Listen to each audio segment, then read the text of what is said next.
कहां थे हम? उत्तानपाद। पुत्र में आसक्त थे, पुत्र में पुत्र चाहिए था। सुरुचि से विवाह कर लिया। उनको लाए तो देखा, जब वो सुरुचि को लेकर के महलों में प्रवेश किया था तो सुरुचि ने आते ही सुनीति का पूछा, ये कौन है? बोले ये मेरी बड़ी पत्नी है। सुरुचि ने कह दिया या तो ये रह सकती है या मैं रह सकती हूं, दो एक साथ नहीं रह सकती। और सही भी बात है, बुराई और अच्छाई एक जगह कभी नहीं रह सकती। सुनीति को महल से बाहर निकाल दिया राजा उत्तानपाद ने, गर्भवती थी वो। सुरुचि को महल में रख लिया और कुछ दिनों के बाद सुनीति पर एक पुत्र हुआ जिसका नाम था ध्रुव। एक दिन वो जब ध्रुव पहुंचा अपने पिता से मिलने के लिए तो वहां सुरुचि खड़ी थी। ध्रुव अपने पिता की गोद में चढ़ना चाहता था, सिंहासन पर बैठना चाहता था, लेकिन सुरुचि ने हाथ पकड़ा ध्रुव का, नीचे खींच के गिरा दिया। क्रोध आ गया ध्रुव को। सुरुचि कहती है कि इस गोदी पर बैठने का अधिकार तुम्हारा तभी है जब तुम मेरे गर्भ से जन्म लेकर के आओ, और मेरे गर्भ से जन्म तुम्हें तभी मिल सकता है जब तुम पहले भगवान का तपस्या करो, भगवान को प्रसन्न कर लो। भगवान वरदान मांगने को कहें तो वरदान मांगना कि मैं मां सुरुचि के गर्भ से जन्म लूं, तभी इस सिंहासन पर बैठने का अधिकार तुम्हें प्राप्त होगा। ध्रुव ने ठान लिया कि मैं अपनी मां सुरुचि से बदला लेकर के मानूंगा। अपनी मां के चरण छुए और ध्रुव चले गए सीधे वन में भगवान की तपस्या करने के लिए। ऊपर से नारद जी देख रहे थे, ये छोटा सा बालक भगवान को प्राप्त करने जा रहा है जिसकी अवस्था केवल 5 वर्ष की है, जरा चेक तो करूं। एक बात का ध्यान रखना, जब भी हम भक्ति मार्ग में आते हैं ना तो भगवान हमारी परीक्षा जरूर लेते हैं। भक्ति मार्ग में जब हम प्रवेश करते हैं तो भगवान परीक्षा बहुत लेते हैं। वो पहले चेक करते हैं ये कच्चा है कि पक्का है। ध्रुव आए, नारद जी साधु का भेष बना करके ध्रुव के सामने खड़े हो गए। ध्रुव ने साष्टांग लेटकर नारद जी के चरणों में प्रणाम किया तो नारद जी ने सोचा इसकी पहली सीढ़ी मजबूत है, संतों का सम्मान करता है। नारद जी ने पूछा, बेटा कहां जा रहे हो? बोले हम भगवान का भजन करने जा रहे हैं, तपस्या करने जा रहे हैं, उनका दर्शन करने जा रहे हैं। तो नारद जी ने कहा जंगल में? बोले हां, लेकिन जंगल में भगवान तुम्हें कहां मिलेंगे? वहां तो शेर रहता है, तुमको खा जाएगा। ध्रुव ने कहा नहीं नहीं, हमारी मां ने हमसे कहा है कि शेर में भी भगवान का वास होता है। नारद जी ने सोचा इसकी दूसरी सीढ़ी भी मजबूत है, भगवान के प्रति विश्वास है। नारद जी ने फिर तीसरा प्रश्न किया। नारद जी ने कहा कि बेटा तुम जा तो रहे हो भगवान का तपस्या करने, लेकिन एक बात बताओ, तुमको कितनी बार खाना खाते हो? बोले 4 बार, और वो भी मेरी मां मुझे अपनी गोदी में बिठा करके अपने हाथों से खिलाती है। तो नारद जी ने कहा वही तो मैं कहता हूं कि जंगल में, इस वन में तुम्हारी मां है नहीं, तुमको भोजन कौन खिलाएगा?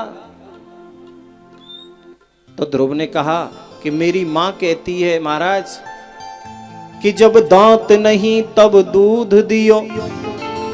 मेरी मां कहती है कि जब बालक जन्म लेता है तो उसके दांत नहीं होते, लेकिन जन्म लेते ही भगवान पहले ही प्रबंध करते हैं कि मां के स्तनों में अपने आप स्वतः ही दूध आ जाता है। खाने पीने का प्रबंध भगवान पहले ही कर देते हैं। और मेरी मां कहती है कि तुम भगवान पर विश्वास रखो, वो सब देगा, सब विश्वास रखो बस। नारद जी ने कहा इसकी तीसरी सीढ़ी भी मजबूत है, तो भगवान के मन का नाम है नारद। नारद किसी व्यक्ति का नाम नहीं है, नारद है भगवान के मन का नाम। भगवान जो सोचते हैं वो नारद करते हैं। नारम अज्ञानम द्यति खंडयति इति नारद। जो ज्ञान का प्रकाश भरे अज्ञान का खंडन करके उसको बोलते हैं नारद। नारद जी अपने स्वरूप में आ गए और गले से लगा लिया इसको ध्रुव को। अंतिम प्रश्न किया, बेटा ध्रुव एक बात और बताओ। क्या? बोले तुम्हारे गुरुजी कौन है? बोले गुरु तो नहीं है। तो नारद जी ने कहा बस यहीं से कच्चे हो। नारद जी ने कहा बेटा तुम कितना भी भजन कर लेना, गुरु के बिना भगवान मिलेगा ही नहीं। गुरु मंत्र तो वही देगा जिससे तुम भगवान को प्राप्त कर सकते हो। तो ध्रुव ने कहा आप कौन है महाराज? बोले मेरा नाम नारद है। ध्रुव ने कहा मेरी मां तो कहती है कि नारद जिसको मिले उसको भगवान का दर्शन जरूर होता है। नारद जी की एक विशेषता है, जिसने नारद जी का दर्शन किया उसको भगवान का दर्शन जरूर हुआ है। तो ध्रुव ने कहा तुमसे बड़ा गुरु और कौन मिलेगा है? वो भी इस समय पे मिले हो जब मैं भगवान की तपस्या करने जा रहा हूं, तो आप ही हमको चेला बना लो। नारद जी ने कहा कि मुझे भी तो तुम्हारे ही जैसे चेला की जरूरत है, फोकटिया ने लेके कहा करूंगा। भाई जैसे कोई चेला चाहता है कि हमें अच्छा गुरु मिले, तो गुरु भी तो यही चाहता है कि हमें भी अच्छा चेला मिले। सीधी सी बात है। नारद जी ने एक पल की देरी नहीं लगाई और कान में मंत्र दे दिया। बोले सीधे वृंदावन जाना। रास्ता भी बता दिया, रास्ता गुरु ही बताता है। कहां का कहा? सीधे वृंदावन जाना। क्यों वृंदावन का ही नाम क्यों लिया नारद जी ने?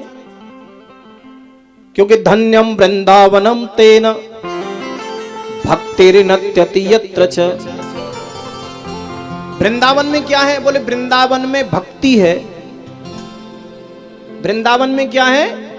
भक्तिर्नत्यति यत्र च।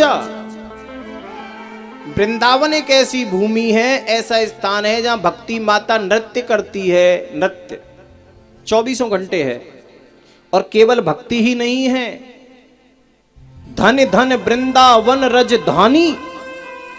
धर्म कर्म जहां बटत जेवरी और मुक्ति भरे तहां पानी।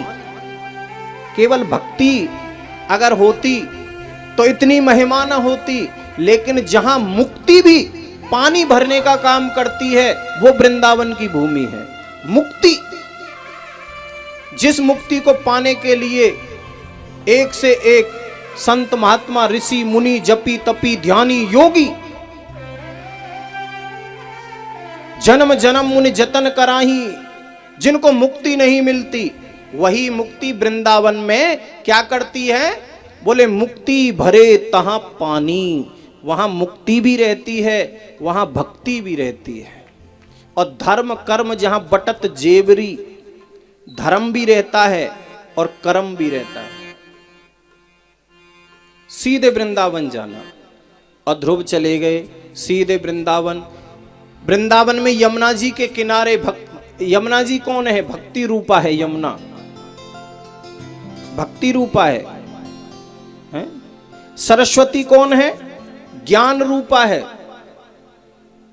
और गंगा जी कौन है? वैराग्य रूपा है। भक्ति यमुना है, गंगा मैया वैराग्य है और सरस्वती ज्ञान है। सीधे वृंदावन पहुंच गए और जो गुरु मंत्र दिया था नारद जी ने आरंभ कर दिया। ध्रुव ने, कितनी आयु है? 5 वर्ष की। इससे यह सिद्ध होता है कि भजन करने की, भगवान का कोई भी कर्म करने की कोई उम्र नहीं होती है, कोई आयु नहीं होती है।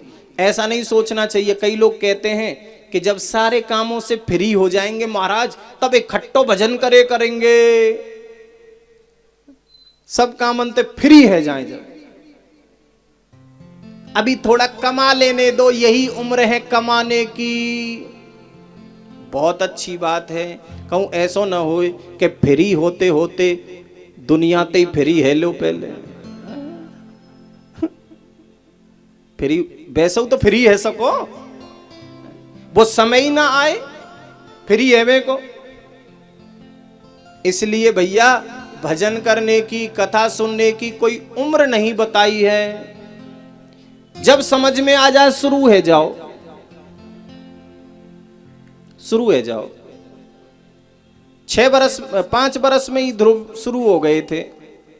प्रहलाद की भी यही उम्र रही होगी है? अब पहले महीना, दूसरे महीना, तीसरे महीना, 4 महीना हो गए करते करते 5वां महीना आरंभ हुआ तो पता है ध्रुव ने क्या किया? पहले महीने तो भोजन त्याग के भजन किया, दूसरे महीने फल त्याग के भजन किया, फल खाते थे केवल। तीसरे महीने फलों को त्याग दिया, केवल पत्ते खाकर भजन किया।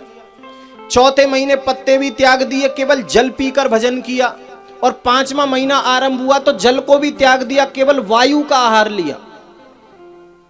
और 6वां महीना आरंभ होते ही उन्होंने वायु को भी त्याग दिया, अपनी प्राण वायु रोक ली, प्राण वायु जीत ली उन्होंने। देवता घबराने लगे क्योंकि ध्रुव की प्राण वायु रुकी, श्वास अवरुद्ध हुई, देवताओं की होने लगी, दम घुटने लगा। ब्रह्मा जी के पास गए, ब्रह्मा जी से जाकर के कहा, ब्रह्मा जी की भी वही हालत है। भगवान के पास गए, भगवान के पास गए। अभी ध्रुव जी की झांकी आ रही है तुम्हारे पास। अब भगवान ने कहा तुम चिंता मत करो देवताओं, मैं अभी जाता हूं और जाकर के अभी ध्रुव का दर्शन करता हूं। भगवान ध्रुव के सामने प्रकट हो गए।